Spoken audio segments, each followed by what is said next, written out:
اعوذ باللہ من الشیطان الرجیم بسم اللہ الرحمن الرحیم قال اهبطوا بعضکم لبعض عدو۔ حق تعالیٰ نے فرمایا کہ نیچے ایسی حالت میں جاؤ کہ تم باہم بعضے دوسرے بعضوں کے دشمن رہو گے۔ وَلَكُمْ فِي الْأَرْضِ مُسْتَقَرٌّ وَمَتَاعٌ إِلَىٰ حِينٍ، اور تمہارے واسطے زمین میں رہنے کی جگہ ہے اور نفع حاصل کرنا ایک وقت مقررہ تک۔ قال فِيهَا تَحْيَوْنَ وَفِيهَا تَمُوتُونَ وَمِنْهَا تُخْرَجُونَ، اور فرمایا کہ تم کو وہاں ہی زندگی بسر کرنا ہے اور وہاں ہی مرنا ہے اور اسی میں سے پھر پیدا ہونا ہے۔ گزشتہ آیات میں آدم علیہ السلام کی معافی کا تذکرہ تھا۔ ان سے لغزش اور خطا ہوئی تو فوراً سجدے میں گر گئے، ربنا ظلمنا انفسنا، کہ اللہ مجھ سے ظلم ہو گیا، اگر آپ نے معاف نہیں کیا اور رحم نہیں فرمایا تو میں خسارے والوں میں سے ہو جاؤں گا۔ تو اس معافی کے جواب میں اللہ تبارک و تعالیٰ کی جانب سے کیا حکم ملا، اس کا آج ان آیات میں اللہ نے بیان فرمایا۔ حق تعالیٰ نے آدم اور حوا علیہ السلام سے فرمایا کہ جنت سے نیچے زمین پر ایسی حالت میں جاؤ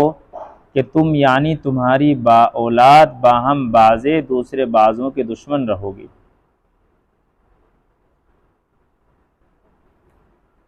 معافی اور لغزش کے بعد جو اللہ نے معافی کی ان کی درخواست انہوں نے اللہ کے دربار میں پیش فرمائی، تو اللہ نے فرمایا کہ زمین پر جاؤ جنت سے، اور زمین میں تمہاری اولاد باہم ایک دوسرے کے دشمن ہوں گی۔ بعضکم لبعض عدو وَلَكُمْ فِي الْأَرْضِ مُسْتَقَرٌّ، اور تمہارے واسطے زمین میں رہنے کی جگہ تجویز ہو گئی، اب تم زمین میں رہو گے۔ وَمَتَاعٌ إِلَىٰ حِينٍ، اور اسباب معیشت سے نفع حاصل کرنا تجویز ہوا ہے، زمین میں رہنا تجویز ہوا ہے، اور زمین میں زندگی گزارنے کے اور جینے کے جو سامان ہیں ان سے نفع حاصل کرنا تجویز ہوا ہے کہ تم اسباب معیشت اختیار کرو گے، جینے کے سامان ایک وقت خاص تک،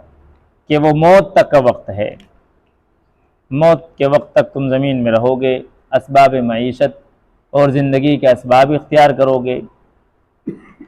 اور یہ بھی فرمایا اللہ نے کہ تم کو وہیں زندگی بسر کرنا ہے، وہیں مرنا ہے، اور اسی میں سے پھر قیامت کے روز پیدا ہونا ہے۔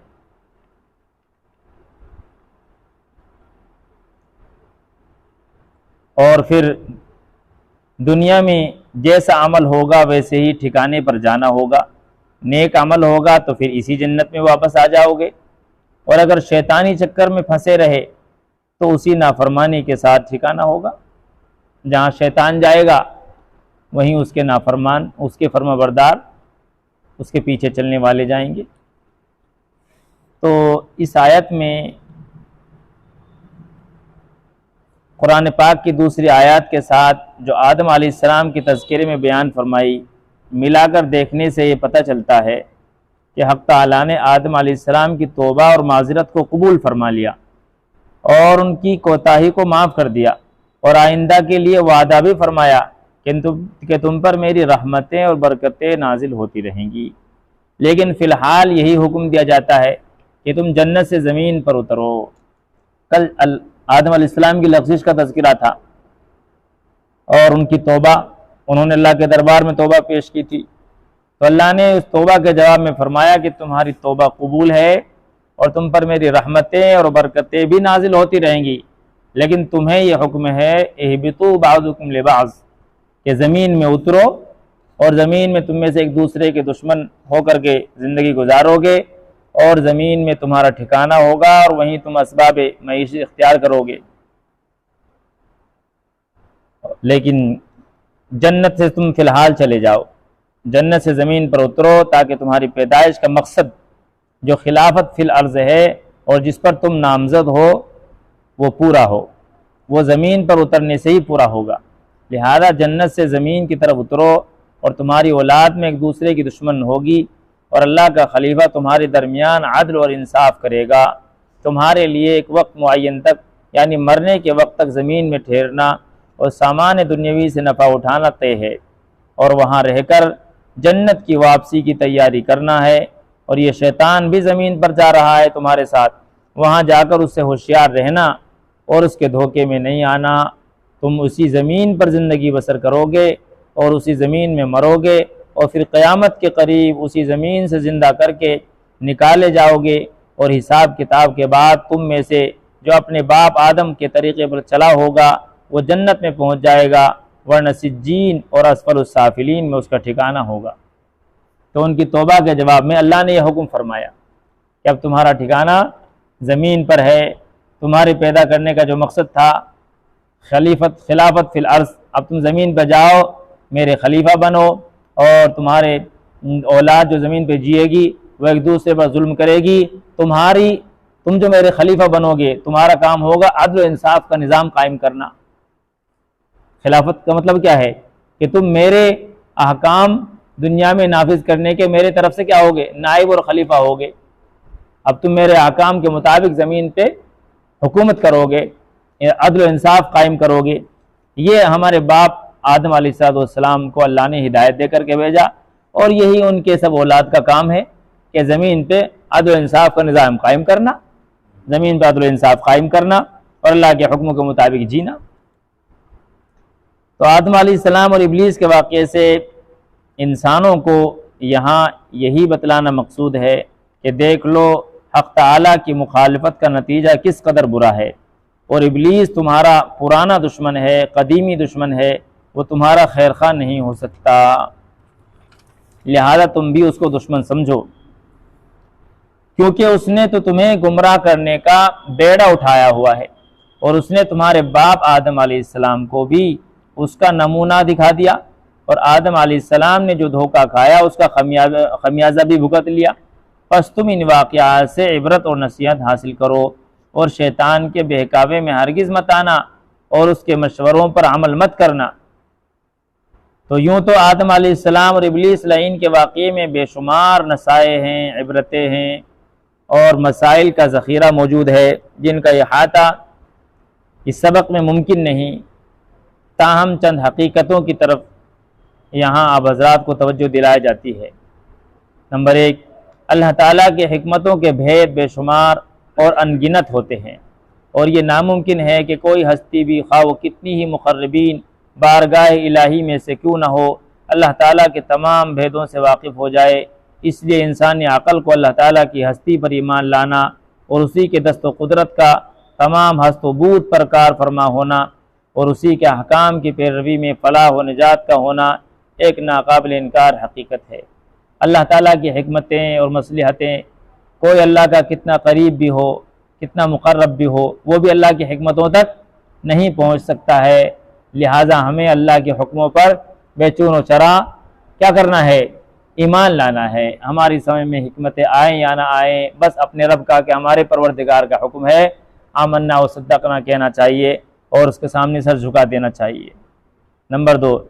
انسان کو اگرچہ ہمہ قسم کا شرف عطا ہوا ہے اور ہر طرح کی جلالت اور بزرگی انسان کو اللہ نے نصیب فرمائی ہے، تاہم اس کی پیدائش اور طبعی کمزوری اپنی جگہ اسی طرح قائم رہی، اور بشریت اور انسانیت کا خاصہ پھر بھی باقی رہا۔ یہی وہ چیز تھی جس نے آدم علیہ السلام پر بئیں جلالت، قدر و منصب، عظیم نسیان طاری کر دیا، اور وہ ابلیس کے وسوسے سے متاثر ہو گئے کہ انسان کو اللہ نے اپنی تمام مخلوقات پر عزت اور شرف و کرامت نصیب فرمایا اور اسے اتنی عقل و ذہانت اور سمجھداری عطا فرمائی، لیکن پھر بھی انسان ہے، پھر بھی کیا ہے؟ پھر بھی انسان ہے، اس کے ساتھ میں سہو و نسیان، بھول چوک لگی ہوئی ہے، ان سے بھی کیا ہو گئی؟ بھول چوک ہو گئی۔ یہاں تک کسی کو اپنے اوپر جو ہے گھمنڈ اور تکبر نہیں کرنا چاہیے۔ نمبر 3، خطا کار ہونے کے باوجود اگر انسان کا دل ندامت اور توبہ کی طرف مائل ہو تو اس کے لیے باب رحمت بند نہیں ہے۔ اگر انسان سے کوئی بھی غلطی ہو جائے، کتنی بڑی بھی غلطی ہو جائے، وہ اللہ غفور الرحیم ہے، بس ایک بار ندامت کے ساتھ، شرمندگی کے ساتھ اور آئندہ نہ کرنے کے عہد کے ساتھ اس کے سامنے سجدے میں سر رکھ کر کے اور شرمندہ ہو کر کے کہہ دے اللہ مجھ سے غلطی ہو گئی، مجھے معاف فرما دے، تو وہ ساری معاف فرما دیتا ہے۔ تو خلوص و صداقت شرط ہے کہ سچے دل سے توبہ کر رہا ہو۔ حضرات انبیاء کرام سے لفظش کے بعد جو شرمندگی اور گریہ وزاری ظہور میں آتی ہے، اس سے ان کی اندرونی محبت اور اخلاص کا حال کھلتا ہے کہ ان کا باطن حق تعالیٰ کی محبت اور عظمت سے کس درجہ لبریز ہے۔ آپ نے آدم علیہ السلام کی حالت کو پڑھ ہی لیا کہ وہ کس قدر لرز گئے اور کانپ گئے اور شرمندہ اور نادم ہو گئے کہ اللہ مجھ سے بھول ہو گئی، چوک ہو گئی، اللہ معاف کر دیجئے۔ تو یہ آدم کے بیٹے کا خاصیت ہونی چاہیے، یہی اس کا کام ہونا چاہیے۔ پانچویں بات یہ معلوم ہوئی کہ آدم علیہ السلام کا اپنی لفظش کو اپنی طرف منسوب کرنا، ربنا ظلمنا انفسنا کہہ کر ظلم کو اپنے نفس کی طرف منسوب کیا کرنا، یہ ادب ہے۔ کوئی بھی غلطی ہو جائے، کوئی بھی گناہ ہو جائے، کوئی بھی چوک ہو جائے تو اسے کہنا چاہیے اللہ مجھ سے ہوا ہے، اللہ مجھ سے ہوا ہے، میری خطا ہے، میری لفظش ہے، میری غلطی ہے۔ تو اسے دوسروں کے سر یا کسی اور کی طرف اس کا الزام نہیں لگانا چاہیے، بلکہ ہمارے اکابر بزرگوں کو اللہ والوں کا تو یہ حال رہا ہے کہ وہ دنیا کے جو بھی حالات تھے ان کو بھی کہتے تھے کہ میری نحوست کی وجہ سے۔ ہم نے اپنے حضرت سے بہت بارہا سنا، حضرت مفتی صاحب رحمۃ اللہ علیہ کا واقعہ کہ وہ دارالعلوم دیوبند کے واقعے کے بارے میں کیا کرتے تھے بڑے مفتی صاحب رحمۃ اللہ علیہ، کہ یہ سب میری نحوست کی وجہ سے ہے، یہ سب میری نحوست کی وجہ سے ہے۔ تو ہمارے اکابر تو جو بھی حالات پیش آتے ہیں انہیں اپنی طرف منسوب کرتے ہیں، نہ کہ اپنے بڑوں کی طرف یا دوسروں کی طرف۔ تو جو بھی حالات ہوں انہیں اپنی طرف منسوب کرنا چاہیے اور اللہ کی بارگاہ میں ندامت اور شرمندگی کے ساتھ جو ہے توبہ اور استغفار کرنی چاہیے۔ نمبر 6 یہ بات معلوم ہوئی کہ بارگاہ الہی میں گستاخی یا بغاوت بڑی سے بڑی نیکی اور بھلائی کو بھی تباہ اور برباد کر دیتی ہے۔ ابلیس کو دیکھ لیجئے کہ کتنا ہزاروں سال کی عبادت گزاری، فرشتوں کے ساتھ مقام حاصل کر لیا، کتنا بڑا ولی تھا،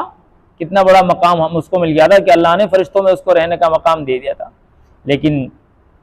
تکبر آ گیا، بڑائی آ گئی اور اللہ کے حکم کے سامنے گستاخی اور بغاوت کر دی تو سب کیا ہو گئی؟ حقارت اور برباد ہو گئی۔ 7ویں بات ابلیس اور آدم کے واقعے سے معلوم ہوئی کہ غرور اور تکبر کی بنا پر اللہ تعالیٰ کی نافرمانی اور اختیار کی اور آدم کے آگے سجدہ تعظیم میں جھکنے سے انکار کیا۔ حضرت آدم نے نافرمانی کو خود اختیار نہیں کیا بلکہ ابلیس کے فریب اور دھوکے سے اس میں مبتلا ہوئے ہیں، لیکن ابلیس نے تو جان بوجھ کر نافرمانی کو اختیار کیا اور آدم علیہ السلام نے بھول سے، چوک سے، شیطان کے دھوکے میں آ کر کے، تو ابلیس کو تنبیہ بھی کی گئی لیکن وہ اپنا اعتراف، اپنے قصور اور اپنی کمی کا، اپنے گناہ کا اعتراف کرنے کے بجائے نافرمانی پر دلیلیں پیش کرنے لگا۔ تو یہ آدم کا کام نہیں ہے، آدم کا کام یہ ہے، آدم کے بیٹے کا کام یہ ہے کہ جو ہی اسے معلوم ہو کہ مجھ سے غلطی ہو گئی، اگر خدا نخواستہ کبھی ایسا حال اس پر طاری ہو کہ اسے پتہ نہ چلے اور گناہ سرزد ہو جائے، تو جب معلوم ہو کہ وہ یہ گناہ ہے تو فوراً جو ہے نادم ہو جائے اور شرمندہ ہو جائے اور اس پر جو ہے تعویل نہ کرے، اس کی کیا نہ کرے، اس کی تعویل نہ کرے، اس کی کوئی تعویل نہ کرے۔ حضرت آدم علیہ السلام کو اپنے قصور پر جب تنبیہ ہوئی اور اپنی غلطی کا احساس ہوا تو اپنے قصور کا اعتراف کر کے حق تعالیٰ کی طرف عجز و نیاز سے رجوع ہو گئے اور معافی مانگ کر اپنے رب کریم کے دامن رحمت میں پناہ ڈھونڈنے لگے۔ اسی طرح ابلیس لعین کی راہ اور آدم علیہ السلام کی راہ بالکل ایک دوسرے سے جدا۔ آدم دلیلیں پیش کر رہا تھا کہ میں کیوں کروں آپ کے حکم پر عمل کیوں کروں، میں اس سے اعلیٰ ہوں، یہ مجھ سے کمتر ہے۔ تو یہ انسان کا کام نہیں ہے کہ وہ اپنے رب کے سامنے اس طرح کی وہ کرے، اور ہمیشہ انسان کو آدم کے دھوکے سے بچ کر بچنے کی پناہ مانگتے رہنا چاہیے کہ وہ ہمارا قدیمی دشمن ہے، اس کی چالوں کو سمجھنا اور اس سے بچنے کے لیے ہر وقت چوکن نہ رہنا یہ ضروری ہے۔ اگر کبھی اس کا قدم زیادہ حق سے ڈگمگا جائے اور بھول چوک سے، شیطان کے بہکاوے سے کوئی غلطی ہو جائے تو احساس ہوتے ہی فوراً ندامت اور شرمندگی کے ساتھ اپنے رب کی طرف رجوع کرے اور اپنے قصور کی معافی چاہے، اس کی تلافی کرے۔ یہی وہ خاص سبق ہے جو اللہ تعالیٰ یہاں اس قصے سے تمام دنیا کے انسانوں کو دینا چاہتے ہیں۔ یہ قصہ کہانی بیان کرنا مقصود نہیں ہے بلکہ یہ سبق دینا مقصود ہے کہ دیکھو دو انسانوں سے چوک ہوئی، ایک کا طریقہ کیا ہے اور ایک کا طریقہ کیا ہے۔ ایک سے چوک ہوئی تو ندامت اور شرمندگی اور توبہ استغفار کر رہا ہے، اور ایک سے غلطی گناہ ہوا تو اس کی دلیلیں پیش کر رہا ہے اور کوئی شرمندگی اور نہیں بلکہ غرور اور تکبر کر رہا ہے۔ اللہ تعالی ہمیں بھی دین کی سمجھ اور فہم عطا فرمائے، حضرت آدم علیہ السلام کی راہ پر چلنا نصیب فرمائے۔ اللہ تعالیٰ اپنی خطاؤں قصوروں پر ندامت کے ساتھ حق تعالیٰ کی طرف رجوع ہونا نصیب فرمائے۔ شیطان کی خصلت تکبر و غرور سے ہم سب کی اللہ پوری ملت کی حفاظت فرمائے۔ نفس و شیطان کے فریب سے ہماری ہر حال میں اللہ حفاظت فرما۔ جو خطا قصور سرزد ہوئے ہیں ان پر ندامت سے ڈوبنے والا دل، آنسو بہانے والی آنکھ عطا فرما، اور اپنے دامن عفو کے زیر سایہ اللہ ہم سب کو لے آ۔ یا اللہ ہمیں اپنی غلطیوں پر تنبیہ نصیب فرما، اور عجز و نیاز کے ساتھ اپنی بارگاہ کی طرف رجوع ہونا نصیب فرما۔ اپنے رحم و کرم سے ہماری تمام گزشتہ تقصیرات کو اللہ اپنے فضل سے معاف فرما، پوری امت کو معاف فرما۔ آئندہ کے لیے ہمیں صراط مستقیم پر ہر حال میں رہنے کے اللہ توفیق نصیب فرما، آمین۔